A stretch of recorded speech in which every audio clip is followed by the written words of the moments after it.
Hello, my name is Jack Aarts, and this is my book synopsis video.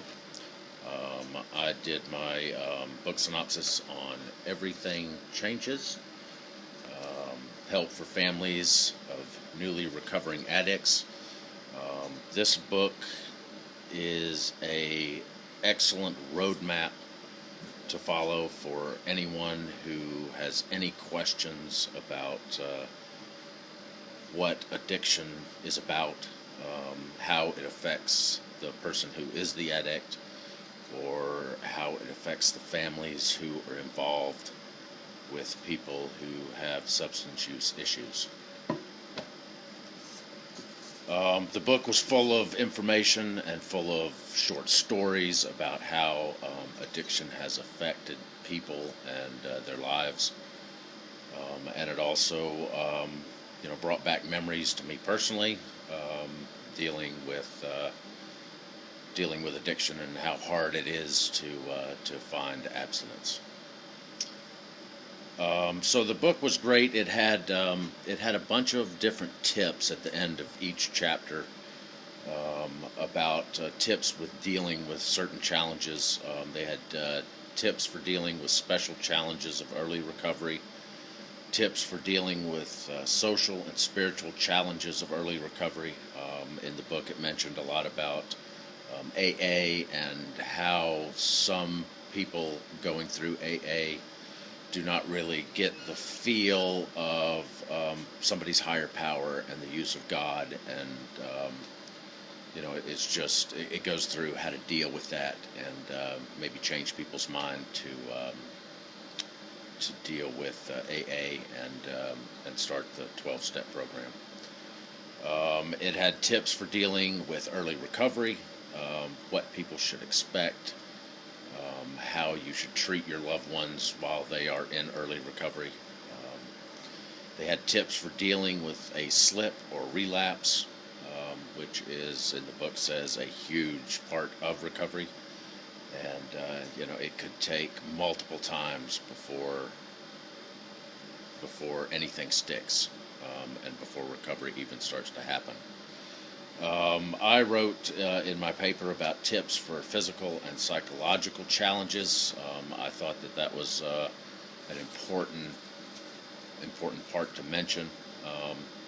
So the book talked about 5 tips for dealing with these challenges for the actual addict themselves, and also for supporting your personal attitudes towards a family member who has an addiction.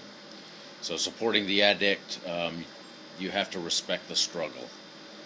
The individual has entered a extreme turmoil and emotional and physical upheaval, and it would be good if you could understand those challenges. Encourage the person to take care of their physical health without nagging them to death. Nagging is not going to change anything, and it is only going to make things worse for everyone. Do not place blame or try to shame the individual.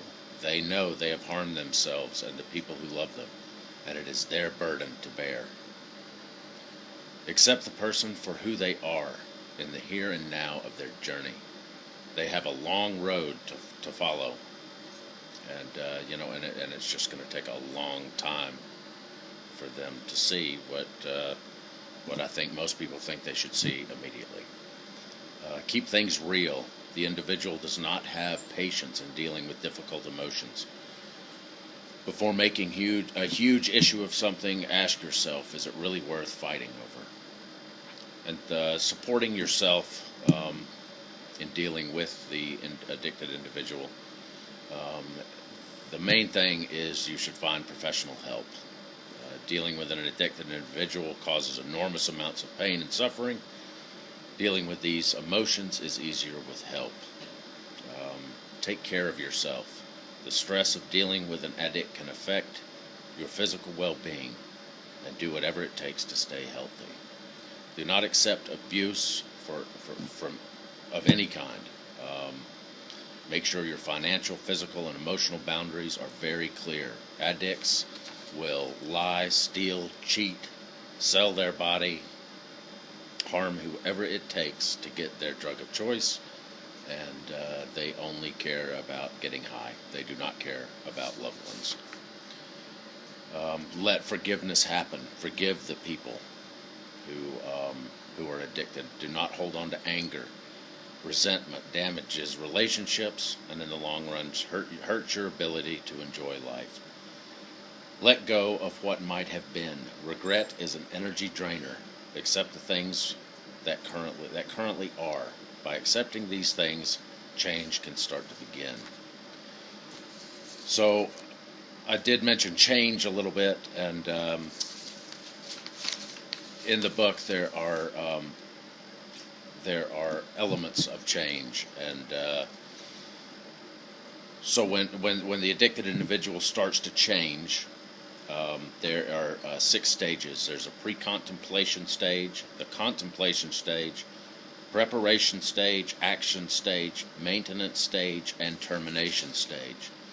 So in these stages, an addict might, the pre-contemplation is the person decides that there's something wrong, but they can't see it, and they kind of feel it, but they have no idea how to go about making any sort of change. The contemplation, there again, they know something is wrong, but they just don't really know how to do anything about it. So through all these stages, maintenance is that they've actually gone through the steps. They've made the change. This is the point where relapse could happen the most. And if it does, then they start back over. It's just a never-ending cycle until the behavior that they're trying to change actually sticks, and then you go to the final stage, which is termination. Now, the book talked about the termination stage and said that most addicts will never reach the termination stage. Because after you are addicted to a substance and you are in recovery, you are not cured. It takes a lifetime of maintenance and a lifetime of knowing what your triggers are, and you just have to maintain and take care of yourself, and don't get cocky about things, and don't push the limits. So the book was really good. It talked about a whole bunch of stuff that was almost impossible to write 3 pages about. But, it talked about a criminal record, how hard it is for individuals to find recovery after a criminal record has started. It starts to bring in more problems that are related to that. And it actually reminds me about my internship that I'm in right now, where I'm dealing with addicted people who are in the criminal system, and the problems that arise from just that alone makes recovery that much harder. So that's about it for the book synopsis, and I hope I explained it well, and have a good day. Thank you.